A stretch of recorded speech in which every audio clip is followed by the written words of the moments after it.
Chapter 38. Reborn. The horizon painted a grim picture.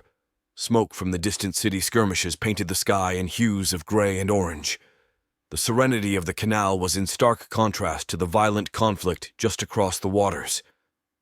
Sierra stood on the canal bank, marking her return from a covert mission of ferrying weapons and supplies across the river to the Allies engaged in St. Louis, just beyond the Mississippi River, undetected by Chinese patrols. The preceding days were overloaded with numerous tasks, but Sierra now felt an increasing sense of advancement in the insistent struggle to reclaim their normalcy more than ever before. Her gaze, imbued with anticipation, scanned the distant landscapes, contemplating the unfolding warfare and the ardent hope of re-establishing peace and order in their fractured world. Recognizing the unique hum of her brother Robert's swift boat slicing through the canal waters, Sierra pondered his origins in the awakening blush of dawn while she methodically tethered her boat beside the numerous others. She meandered toward his customary docking spot, her eyes sifting through the morning's dim glow, attempting to discern the identities of those aboard his approaching vessel. The air around her was filled with anticipation, the enigma of Robert's whereabouts mingling with the subtle tones of the breaking day. Excitement ran through her as she saw Angelique, knowing that Katie had been with her and most likely had made the journey with Angelique. Sierra stood anticipating a glimpse of her dearest friend and companion over the last year, only to start seeing grim faces of those on the deck as they neared. Sierra's initial thrill wilted into a rising tide of anxiety as her eyes latched onto Angelique's clothing, stained deeply with the telltale crimson of fresh blood.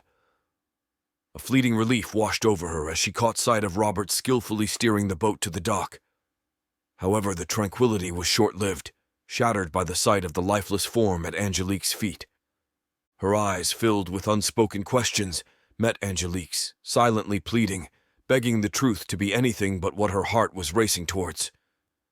The subtle nod from Angelique weighed heavy, a silent confirmation draped in sorrow.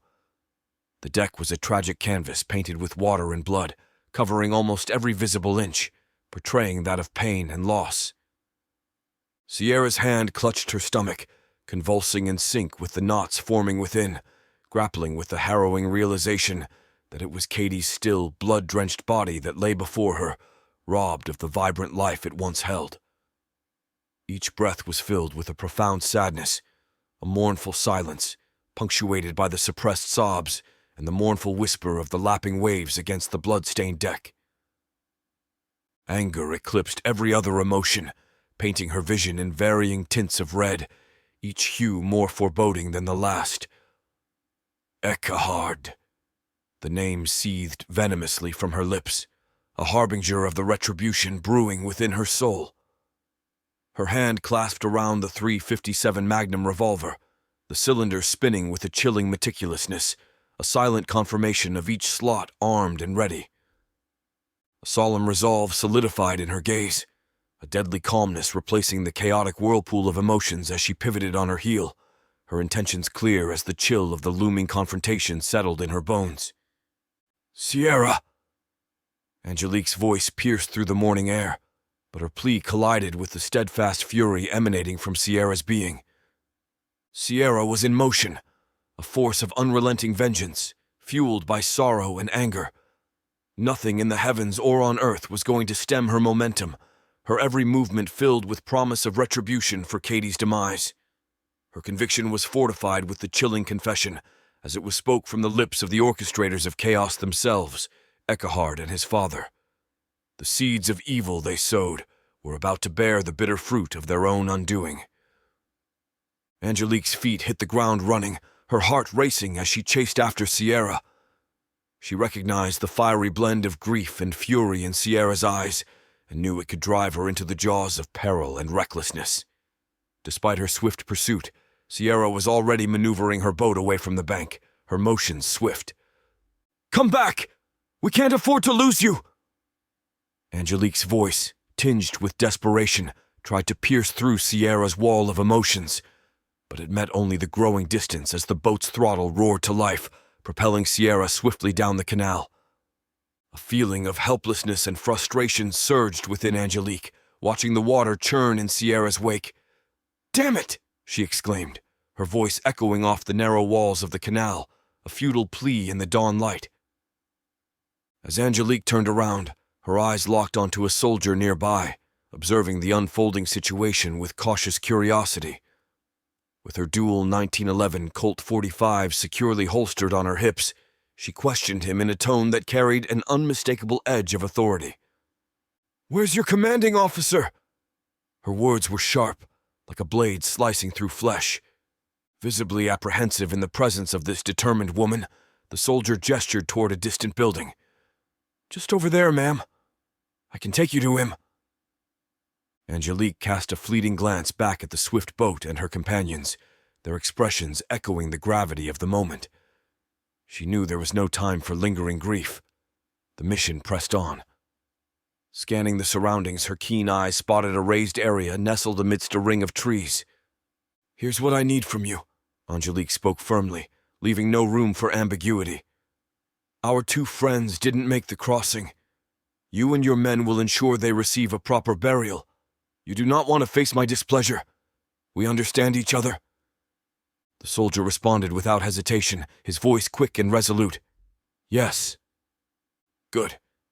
Get shovels and sheets, wrap them carefully, and give them the burial they deserve in that area surrounded by trees," Angelique instructed. "Absolutely, ma'am. We're on it," the soldier affirmed, swiftly departing to fulfill his solemn duty, leaving Angelique. Angelique and her remaining comrades took a moment to bid their last farewells to their fallen friends, a solemn and heartfelt tribute to those who had given their lives for the cause. With one of the soldiers from the dock standing guard over Tank and Katie's bodies, they left, their hearts heavy with the weight of their loss. Together with Adams and Natasha, the five of them climbed into the back of an old truck, a vehicle now repurposed for use by the United States Army. Their mission remained clear: find President Jackson and push forward in their fight against the oppressive forces that had engulfed their homeland. The group arrived at the regimental HQ as directed by the soldier from the dock. They were met by a captain who, to their surprise, responded with condescending laughter. "You think you can just show up and get a meeting with the President of the United States?" he mocked, belittling their hopes. Angelique's patience ran thin as she swiftly drew her pistol, pressing it against the officer's crotch. Her voice dripped with menace as she made her point clear. "We lost 2 comrades getting here because we possess something that could end this conflict, and you want to mock us? Perhaps I should remove these so that you don't spread your stupidity." The audible clicking of her pistol's hammer heightened the tension in the room. Panicking, the captain stammered, Wait. I'll take you there, but it doesn't mean they will let you in." Fear was evident in his voice and demeanor. Natasha couldn't help but appreciate Angelique's resolve and remarked to Adams, "I like this woman." They were unwavering as they pursued their mission, regardless of the obstacles in their path. The group, with the hesitant captain in tow, raced down the road, mentally preparing for a long journey to meet the President of the United States. However, their anticipation was met with an unexpected surprise. After only a few miles, the vehicle came to a stop in front of a large building situated in the midst of an industrial park. "What the hell is this?" Ivory demanded to know, voicing the question that had formed in Angelique's mind. Suspicion began to set in, and Angelique instinctively reached for her pistol. Her movement prompted a protest from the captain, who quickly tried to explain. "He is here, I swear. Look around. You can see the guards everywhere. He wanted to be close to the front, not in the rear, probably for situations such as this." Their surroundings were indeed heavily guarded, with armed personnel stationed all around. This unexpected turn of events left the group pondering the nature of their imminent encounter with the President. "How do we get in?" Ivory asked, her tone now more composed. Just then, the door swung open, and President Jackson stepped out, dressed in military uniform. His distinctive voice immediately caught Ivory's attention. "Is that Ivory Hecker? I would recognize that voice anywhere," President Jackson remarked. "Mr. President," Ivory exclaimed, her excitement evident as she was thrilled to see him in person, eager to share the critical information they had with the Commander-in-Chief himself. "Sir, I am CIA Agent Adams, and this is Natasha with the Russian FSB," they introduced themselves, causing those within hearing distance to noticeably tense. "We have brought something that will change everything," Natasha said as she reached into her backpack, and as she did, weapons were drawn on her, causing her to freeze. She quickly reassured them. "I do not mean you any harm, Mr. President. Russia only wants to help. This long disagreement between our nations ended with China's aggression, da?" President Jackson raised his hands slightly, gesturing up and down, and with his characteristic flair he responded, "Put him down. Put him down. If she wanted me dead, I feel that I would already be."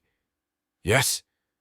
He glanced at Natasha, who merely winked in response before handing him the case containing the drives.